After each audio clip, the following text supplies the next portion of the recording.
So that's what we're up against. I knew there was some connection between the Beetles and the Foresters, but I didn't know it was that deep. They said the Beetles had come out of the woods before. Do you know anything about that? Terry scoffed. Of course I do. I wouldn't be much of a historian if I didn't. The drought of '64 was one of the worst droughts in 20 years. They say the crops burst into flames in the field because they were so dry, but that's probably an exaggeration. What isn't an exaggeration is that once the creek beds started drying up, the beetles started coming out of the dry beds and started wreaking havoc. They were eating everything. Crops on the fields, bark off the trees, livestock, people, whatever they could get. It was bad. I wasn't even a twinkle in my dad's eye yet, not for 5 more years, but it was still big news when I came along.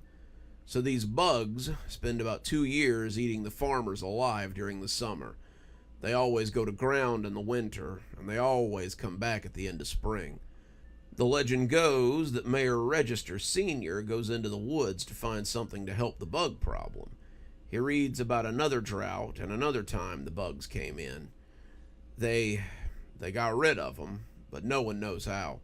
Mayor Register Sr. thinks it has something to do with the Foresters, so he goes into the woods to parlay. He comes out with something, a liquid of some kind, and it stops the bugs. It doesn't just make them go to sleep, it kills them dead. Mayor Register is a big hero. Everyone's happy. Then the town keeps making the stuff to keep the beetles away. Sounds like the Foresters gave him the secret to me, I said, and Terry nodded. Yeah, me too. Problem is that no one has ever proved it. No one knows how the stuff is made. Except it kind of sounds like they do. The people at the cannery are making the stuff to keep the beetles away. Exactly. Question is, why?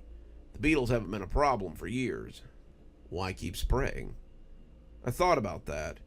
Dad had said something about beetles being a problem lately. Tyler had too, and I wondered if maybe they were coming back again. The spray was helping, but I guess it probably wasn't as potent as it used to be.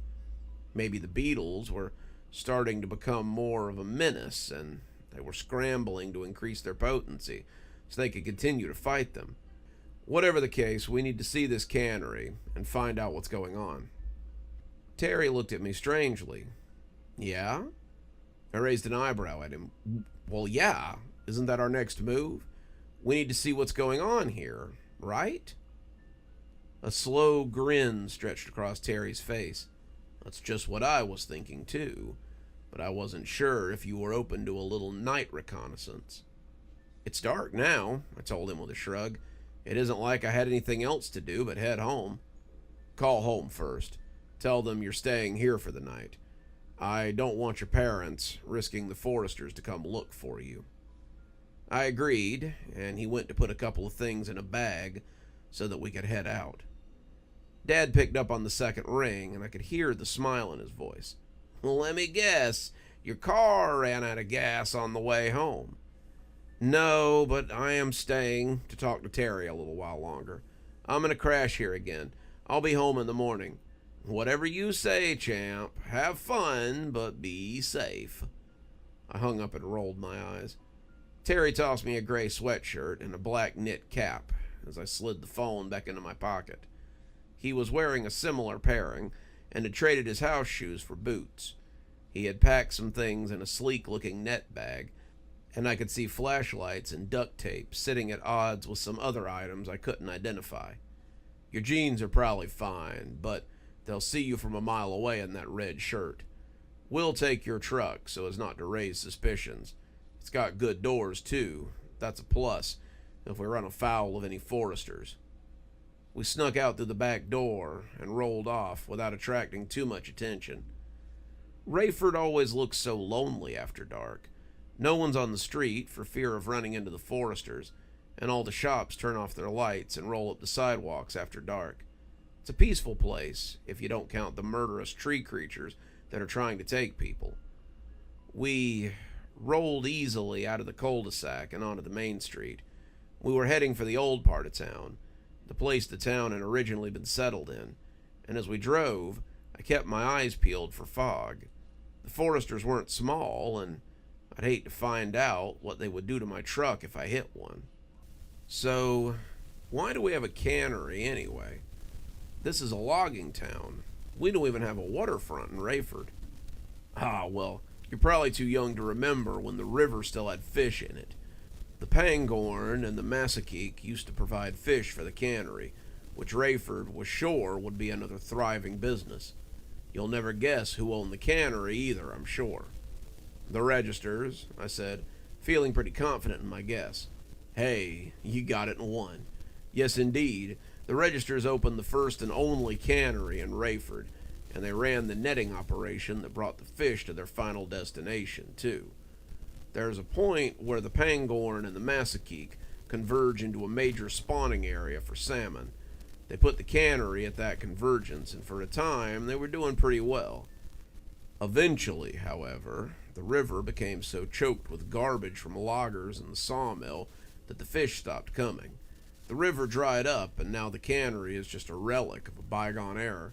When I was younger, I can remember seeing the cans for Register salmon, but the cannery closed when I was in high school. Seems like a million years ago now. I was almost certain that the place had fallen to the ground by now. Have you been there before? Oh, sure. It didn't close till I was 17, and I worked there during the summer for 2 years. I remember when one of the old guys told me they were closing up. I was pretty bummed, but there was always work in the woods.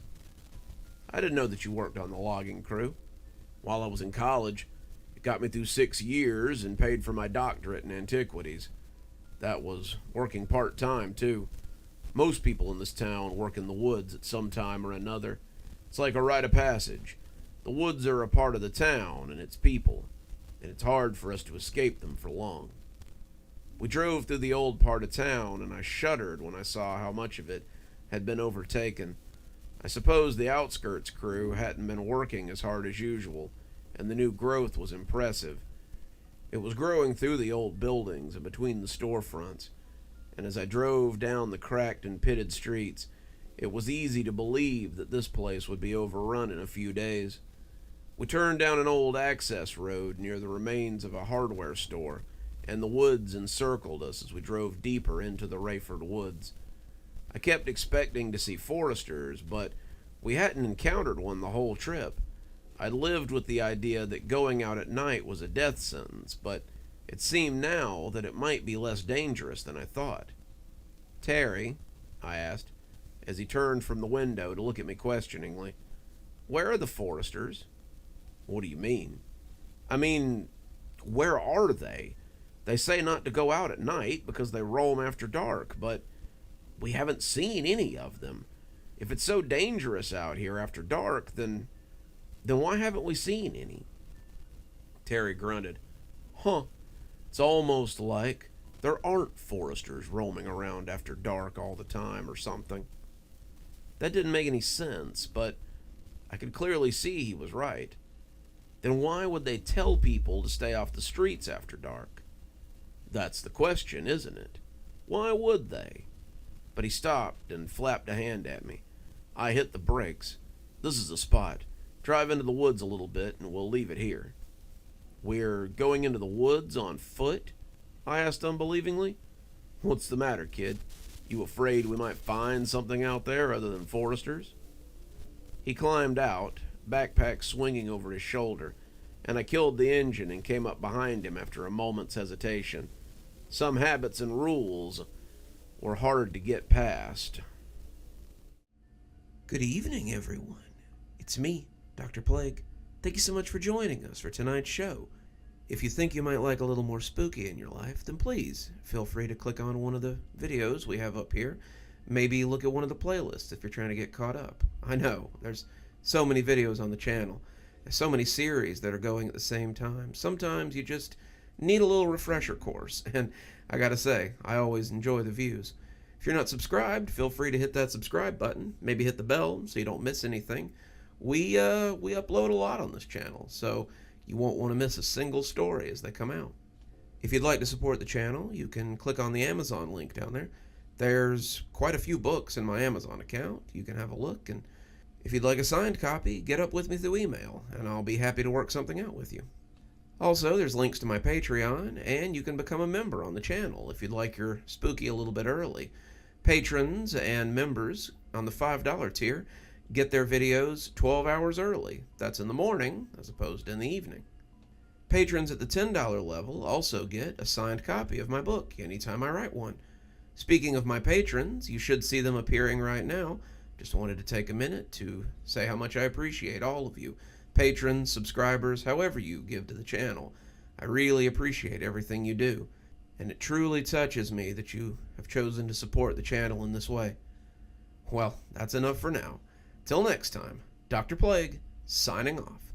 Have a wonderful evening.